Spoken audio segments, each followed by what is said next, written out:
லக்ன கேது. லக்ன கேதுவா இருக்கிறவங்க, லக்னத்தில கேது இருந்தாலே ரொம்ப ஒரு மாரி பயமுறுத்துற மாரி தான் நெறைய ஜோதிடர்கள் சொல்றாங்க. பட் உண்மையில லக்ன கேது இருக்கிறவங்க ஒண்ணும் இல்ல. ஒரு ப்ராப்ளம் சால்வரா இருப்பாங்க. ரொம்ப டீப் திங்கரா இருப்பாங்க. அ தாடி பெருசா வச்சுக்குவாங்க. தாடி வைக்கிறது ரொம்ப பிடிக்கும். ஆ இதே அது வந்து சுக்கிரன் தொடர்பு இருந்தா, அந்த தாடிய கொஞ்சம் ப்ராப்பரா ட்ரிம் பண்ணி வச்சிருப்பாங்க. சுக்கிரன் தொடர்பு இல்லன்னா, தாடி இப்ப எவ்வளோ பெருசா இருந்தாலும் அப்படியே வளர்ந்துட்டு இருக்கும். யாராவது திட்டாம போய் வந்து ஹேர் கட் பண்றதோ, தாடிய ட்ரிம் பண்றதோ பண்ண மாட்டாங்க.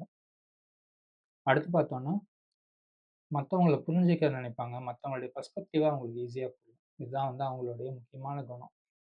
அதனால என்ன ஆகும்னா, சாதாரணமாவே யாருன்னே தெரியாதவங்க கூட பக்கத்துல வந்து உட்கார்ந்தாங்கன்னா, ஒரு பஸ் ஸ்டாப்ல உட்கார்ந்திருந்தா கூட தானா வந்து யாராவது ஒருத்தர் வந்து அவங்க பிரச்சனைகள சொல்லுவாங்க. பார்த்தாலே உங்ககிட்ட நம்ம பிரச்சனைலாம் சொல்லணும்னு தோணும்.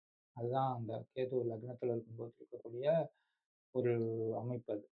புரியுதுங்களா? இது வந்து அதே மாரி எல்லா பெரும்பாலான ஞானிகளுக்கும் லக்ன தொடர்பு கேது